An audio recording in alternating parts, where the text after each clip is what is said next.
आज डोंबिवलीमध्ये सांस्कृतिक नगरीमध्ये छत्रपती शिवाजी महाराजांच्या पूर्णाकृती पुतळ्याचं अनावरण झालं। इथे या ठिकाणी छत्रपती शिवाजी महाराजांचा अर्धाकृती पुतळा 1976 मध्ये काही दानशूर व्यक्ती एकत्र येऊन नगर परिषद जेव्हा होती तेव्हा बसवला होता। त्यानंतर आज त्याचं नूतनीकरण झालं।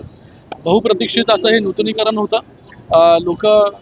लोकांची मागणी होती की या ठिकाणी मेघडंबरी सहित छत्रपती शिवाजी महाराजांचा पूर्णाकृती पुतळा बसवला पाहिजे आणि आज त्याचं अनावरण इथे झालं। मी कल्याण डोंबिवली महानगरपालिकेचे आणि राज्य सरकारचे खूप खूप धन्यवाद व्यक्त करतो की आज त्यांच्या फंडातून निधीतून हा मोठा असा पूर्णाकृती पुतळा इथे बसवण्यात आला। याच्या अगोदर 2 महिन्या अगोदर गार्डा सर्कलवरती देखील एक अश्वारूढ छत्रपती शिवाजी महाराजांचा पुतळा बसवण्यात आला होता आणि हळूहळू ज्या प्रकारे या कल्याण डोंबिवलीमध्ये दळणवळण व्यवस्था, कॉन्क्रीटचे रस्ते, मेट्रो, कल्याणशील रोड असेल, विविध लोकोपयोगी वास्तू असतील, त्याबरोबर आज छत्रपती शिवाजी महाराजांचा पुतळा देखील या ठिकाणी बसवण्यात आला।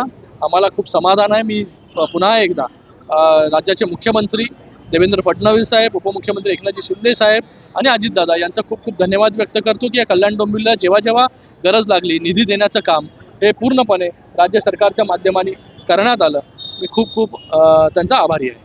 साहेब, तुम्ही खरं पाहिलं तर विदेशामध्ये नेतृत्व केले भारताचं, तुम्ही काय अनुभव होता आणि कशा पद्धतीचं नेतृत्व तुम्ही केलं? मी या देशाचे प्रधानमंत्री नरेंद्र मोदी साहेबांचं खूप खूप मनपूर्वक धन्यवाद व्यक्त करतो की त्यांनी एक विश्वास जो एक तरुण खासदारावरती दाखवला आणि एक डेलिगेशन लीड करण्याची संधी मला दिली आणि त्याच्यामुळे भारत कशा प्रकारे आतंकवाद, दहशतवादाशी लढा देतोय, कशा प्रकारे त्याला परतवून लावतोय आणि कशा प्रकारे आपला बाजूचा देश पाकिस्तान हे दहशतवादी गतिविधी वाढवण्याचं काम करतोय, हे वेगवेगळ्या देशांना जाऊन सांगण्याची संधी मिळाली आणि एका बाजूला दहशतवादाशी लढत असताना दुसऱ्या बाजूला भारत कसा प्रगती करतोय, कशी चौथी मोठी अर्थव्यवस्था झालेली आहे आणि कशी लवकरच तिसरी मोठी अर्थव्यवस्था होणार आहे, हे देखील सांगण्याची संधी या निमित्ताने मला मिळाली।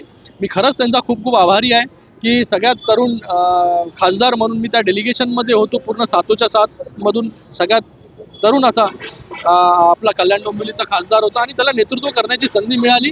मी पुन्हा एकदा नरेंद्र मोदी साहेबांचा धन्यवाद व्यक्त करतो। मी कल्याण डोंबिवलीच्या जनतेचा देखील धन्यवाद व्यक्त करतो की आज त्यांच्यामुळे मी तिसऱ्यांदा खासदार झालो आणि आज हे डेलिगेशन लीड करण्याचं, हे पथक लीड करण्याची संधी इथे मिळाली। भारत देशात आपण तुम्ही भेट दिलेली आणि काही लोकांनी आपले फोटो तरी ट्विट करत सांगितले की जे नेतृत्व केले की त्यांनी पाठिंबा बघा 4 देशांमध्ये जाण्याची संधी मिळाली आणि 4ही देशांनी भारताबरोबर या टेररिझमच्या लढाईमध्ये उभं राहण्याचं आश्वासन जे आहे भारताला दिलेलं आहे।